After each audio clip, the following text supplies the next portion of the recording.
हेर्दै हुनुहुन्छ त्रिशुली खबर टिभी। 24 घण्टा ताजा खबरको लागि हाम्रो च्यानललाई सब्स्क्राइब गर्नुहोला, नजिक रहेको बेल आइकन दबाई हामीसँग जोडिनुहोला। अर्को पार्टी गठन भइसकेकाले 14 सांसदलाई कारवाही गर्न नपर्ने सभामुख अग्निप्रसाद सापकोटाको ठहर। झलनाथ खनाललाई सरकारले दिएको उपचार खर्च माग गर्दै सर्वोच्च अदालतमा रिट दायर। एमालेका 14 सांसदलाई कारवाही गर्न नमिल्ने भनेपछि सभामुखप्रति केपी शर्मा ओलीको निकै खतरनाक आक्रोश। साँझपख राष्ट्रपति भण्डारीको यस्तो घोषणाले देउबादेखि प्रचण्डसम्मको होस उड्यो। एकीकृत समाजवादीका नेताहरू भन्छन् देउबाले ज्योतिषलाई हात हेराएपछि मात्रै मन्त्रीमण्डल विस्तार हुन्छ। प्रधानमन्त्री देउबा, प्रचण्ड र माधव नेपाल बीच भेटवार्ता, सरकार चाँडै विस्तार गर्नेबारे सहमति, तर माओवादी केन्द्रभित्र नै खटपट। माधव कुमार नेपाललाई मन्त्री छान्ने निकै ठुलो सकस, उनका पक्षमा लागेका 28 सांसद नै मन्त्रीका आकांक्षी। सत्तारूढ गठबन्धनलाई नै गलपालो बन्दै अध्यादेश, जसमा फेरि फुटको सङ्घारमा। र नेकपा माओवादीको सङ्गठनात्मक योजना, आफ्नै नेतृत्वमा क्रान्तिकारी शक्ति निर्माण गर्ने प्रधानमन्त्री बन्न चाहन्छन् प्रचण्ड। अब हेर्नुहोस् पुरा समाचार।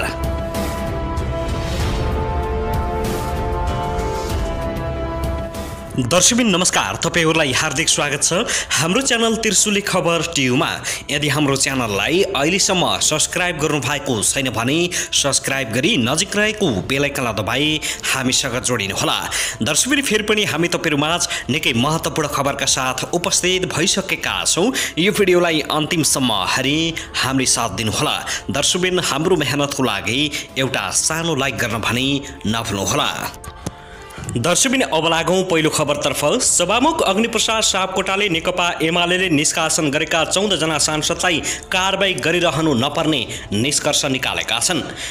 गत भदौ 1 मा पठाएको पत्रमा उल्लेख भएका प्रतिनिधि सभाको सदस्यहरू समेत समावेश भई शनाखत गरी नेकपा एकीकृत समाजवादी नामक नयाँ पार्टी दर्ता भएको मिति 2078 भदौ 11 मा निर्वाचन आयोगबाट जानकारी प्राप्त हुन आएको सन्दर्भलाई समेत मनन गर्दा एमालेको उक्त पत्रका सन्दर्भ राजनीतिक दल सम्बन्धी ऐन 2073 को दोस्रो संशोधन अध्यादेश 2078 बमोजिम नै कुनै कारबाही गर्नुपर्ने अवस्था होइन। सभामुखको निर्णयबारे संसद सचिवालयले जानकारी दिएको छ। एमालेले कारबाही गरी पदमुक्त गरिएको सूचना टाँस गर्न संसद सचिवालयलाई पत्र पठाएको थियो, तर सभामुख अग्निप्रसाद सापकोटाले परामर्श भन्दै समय लिएका थिए। सभामुखले निर्णय नलिँदै निर्वाचन आयोगले शनाखत मार्फत माधव कुमार नेपाल नेतृत्वको नेकपा एकीकृत समाजवादीलाई दलको मान्यता दिएको छ।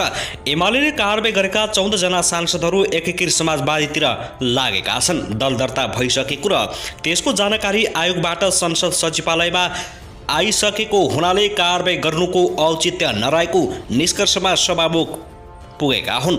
वैशाख 27 गते प्रधानमन्त्री केपी शर्मा ओलीले विश्वासको मत लिँदा प्रतिनिधि सभाको बैठकमा सहभागी नभएका मध्ये 14 जनालाई निष्कासन गर्दै पदमुक्त गरिएको सूचना टाँस गर्न एमालेले भदौ 1 गते संसद सचिवालयमा पत्र दर्ता गरेको थियो। अचानक संसद अधिवेशन अन्त्य गरिएपछि दल विभाजनको लागि सहज हुने गरी अध्यादेश ल्याइने आशंकामा त्यसलाई रोक्न उसले सांसद निष्कासनको उपाय अपनाएको थियो, तर सफल भने हुन सकेन।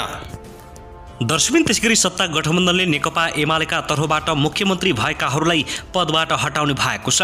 बागमती प्रदेशका मुख्यमन्त्री अष्टलक्ष्मी साखे र प्रदेश 1 का मुख्यमन्त्री भीम आचार्यलाई पदबाट हटाउने गठबन्धनका नेताहरूले बताएका छन्। एमालेबाट छुट्टिएर नयाँ दल नेकपा एकीकृत समाजवादी बनाएका नेता माधव कुमार नेपाललाई साथ नदिएका उनीहरूलाई पदबाट हटाउने गठबन्धनको तयारी रहेको छ। एमाले विभाजन हुँदा साखे र आचार्यले नेकपा एमालेका अध्यक्ष केपी शर्मा ओलीलाई साथ दिएका थिए। नेपाल सोममा रहेर एमालेमा सङ्घर्ष गरेका दोस्रो तहका नेताहरूले ओलीलाई साथ दिएपछि नेपाल उनीहरूसँग रुष्ट बनेका छन्।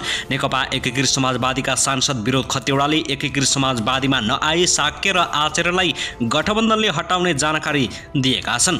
गठबन्धनमा सामेल भए मात्रै साक्य र आचार्यको कुर्सी र पद जोगिने भएको छ। दल विभाजन भएपछि स्वाभाविकले गठबन्धनकी मुख्यमन्त्री बनाउने प्रयत्न हुनु स्वाभाविक हो। अहिले बन्नुभएका मुख्यमन्त्रीहरू एकीकृत समाजवादीमा बस्नुभयो भने गठबन्धनले त्यही अनुसार सोच्छ नभए गठबन्धनले आफ्ना मुख्यमन्त्री ल्याउन प्रयत्न गर्नेछ। एमाले विभाजन आएसँगै ओली निकट नेताहरू मुख्यमन्त्रीबाट हट्नु परेको थियो। गण्डकी प्रदेशका मुख्यमन्त्री पृथ्वी सुब्बा गुरुङले पहिले राजीनामा दिएका थिए भने लुम्बिनी प्रदेशका मुख्यमन्त्री शङ्कर पोखरेलले पद जोगाउन हरसम्भव प्रयास गरे पनि असफल भएका छन्। दर्शकबिन त्यसैगरी यता भने नेकपा एकीकृत समाजवादीका अध्यक्ष माधव कुमार नेपालले आफूहरू कुनै पनि पार्टीसँग एकता नगर्ने घोषणा गरेका छन्। पार्टी गठनपछि आइतबार पहिलोपटक बसेको पार्टी संसदीय दलको बैठकलाई सम्बोधन गर्दै अध्यक्ष माधव कुमार नेपालले बाहिर हल्ला भए जस्तो आफूहरू कुनै पनि पार्टीसँग एकता नगर्ने बताएका हुन्। पार्टीभित्र लोकतान्त्रिक पद्धतिलाई स्वीकार्दै अगाडि बढ्ने भन्दै उनले मुलुक र जनताको हितका लागि क्रियाशील रहने र ध्यानमा जाने बताएका छन्। आउँदो पुस्तालाई जिम्मेवारी सुम्पिँदै अघि बढेका बताइएका उनले फिजाइएका भरमलाई चिर्ने जानकारी दिएका छन्। राष्ट्र र जनताको स्वार्थ नै आफूहरूको स्वार्थ रहेको बताएका उनले 12 मुलुकहरूसँग हातेमालो गर्दै अघि बढ्ने बताएका छन्। वैदेशिक हस्तक्षेपलाई अस्वीकार गर्ने र पञ्चशीलको सिद्धान्तलाई आत्मसात गर्दै एकीकृत समाजवादी अघि बढ्ने अध्यक्ष नेपालको भनाइरहेको छ। यसअघि शनिबार नेकपा एमाले अध्यक्ष केपी शर्मा ओलीले एमालेसँग एक्लै चुनावमा लड्न कसैले पनि नसक्ने ठाडो चुनौती दिएका थिए। दर्शकबिन त्यसैगरी नेकपा एमालेका नेता तथा पूर्व उपप्रधानमन्त्री टोपबहादुर रायमाझीले जनादेश विपरीत बनेको वर्तमान सरकारले जनअपेक्षा अनुसार काम गर्न नसक्ने बताएका छन्। अर्घाँचीमा नेकपा एमाले सन्धिखर्कका उपलब्ध कार्यकर्तालाई चुत्रबेसीमा सम्बोधन गर्दै उनले परमादेशबाट निर्मित सरकार अलोकतान्त्रिक र असंवैधानिक भएको आरोप समेत लगाएका छन्। उनले अदालतले शक्ति पृथकीकरणको सिद्धान्त विपरीत देउवालाई प्रधानमन्त्री बनाएर व्यवस्थापिका र कार्यपालिकामाथि ठाडो हस्तक्षेप गरेको समेत बताएका छन्। अहिले मुलुकमा जनादेशमाथि परमादेशको शासन चलेको छ। दलीय व्यवस्थामाथि प्रहार गरी निर्दलीय व्यवस्थाको सुरुवात गरिएको आम नेपालीले बुझिसकेका छन्। नेकपा एमाले स्थायी कमिटी सदस्य समेत रहेका रायमाझीले नेकपा एमाले नफुटेको भन्दै केही साथीहरू चोइटिएर गएको बताएका छन्। लहलहैमा लागेर सीमित नेताहरू बाहिरिएको भए पनि आम कार्यकर्ता र जनताले नपत्याएको भन्दै उनले केही समयपछि पछुतो मान्दै पार्टीमै फर्किने दाबी गरेका छन्। अर्घाँची जिल्लाबाट लगातार 3 पटक सांसद जित्दै आएका रायमाझीले आफू मन्त्री सांसद भए पनि वा नभए पनि जिल्लाको विकासमा कमी आउन नदिने प्रतिबद्धता व्यक्त गरेका छन्। अरूले 50 वर्षमा गर्न नसकेको काम 13 वर्षमा गरेर देखाएको उनले दाबी गरेका छन्।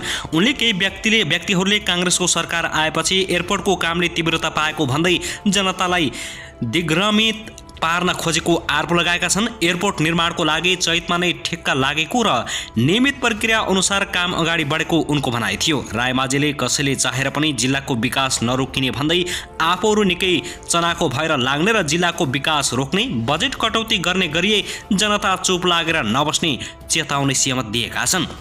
दर्शकबिन त्यसैगरी नेकपा एकीकृत समाजवादी पार्टीले गठबन्धन सरकारले केही दिनमा नै प्रधानमन्त्री शेरबहादुर देउवाले मन्त्री परिषद विस्तार गर्ने बताएका छन्। आइतबार बसेको संसदीय दलको बैठकपछि नेता मेठमणि चौधरीले तदारुकताका साथ काम थाल्न पनि शेरबहादुर देउवा नेतृत्वको सरकारलाई आग्रह गरिने बताएका छन्। बैठकपछि विरोध खतिवड़ाले भने हाम्रो प्रधानमन्त्री ज्योतिषीलाई पनि विश्वास गर्नुहुन्छ, ज्योतिषीलाई हात हेराउनुहुन्छ।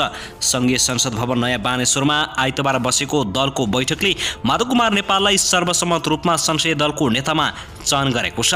स्थायी कमिटीका सदस्य मुकुन्द नेउपानेले नेपाललाई संसदीय दलको नेतामा प्रस्ताव गरेका थिए। त्यस्तै बैठकले राष्ट्रिय सभा दलको नेतामा बेदुराम भूषाललाई चयन गरेको छ। बैठकले संसदीय दलको विधान मस्यौदा समिति गठन गरेको खतिवड़ाले बताएका छन्। समितिमा भवानी खापुङ, निरादेवी जैरू, शेरबहादुर कुँवर, लक्ष्मी चौधरी र ठगेन्द्र प्रसाद पुरी रहेका छन्। त्यस्तै बैठकले सरकारमा सहभागी हुने विषयमा पनि निर्णय गर्ने एकल अधिकार पार्टी अध्यक्ष माधव कुमार नेपाललाई दिएको खतिवड़ाले बताएका छन्। त्यस्तै सत्ता साझेदार 3 राजनीतिक दलबीच तत्काल मन्त्री परिषद विस्तार गरी सरकारलाई पूर्णता दिनेबारे छलफल भएको छ। सरकार गठनको 1.5 महिना बितिसक्दा पनि मन्त्री परिषद विस्तार नहुँदा प्रधानमन्त्री देउवाको आलोचना भइरहेका बेला सत्तारूढ गठबन्धनका शीर्ष नेता सरकारलाई पूर्णता दिन छलफलमा जुटेका हुन्। आज बालुवाटारमा प्रधानमन्त्री तथा काङ्ग्रेस सभापति शेरबहादुर देउवा, माओवादी केन्द्रका अध्यक्ष पुष्पकमल दाहाल प्रचण्ड र नेकपा एमालेका यसका अध्यक्ष माधव कुमार नेपाल बीच भएको छलफलमा मन्त्रालय भागभण्डामा सहमति जुटेको र भोलि नै मन्त्री परिषद विस्तारको तयारी गरिएको स्रोतले बताएको छ। राजधानी बाहिर रहेका जसपाका नेताहरू आज भोलिमै काठमाडौँ फर्किने र लगतै मन्त्री परिषद विस्तार हुने बताइएको छ। बालुवाटारमा अनौपचारिक सहमति जुटेपछि सरकारमा जानेको नाम टुङ्गाउन नेकपा एसले संसदीय दलको बैठक बोलाएर माधव नेपाललाई नेता छानेको छ।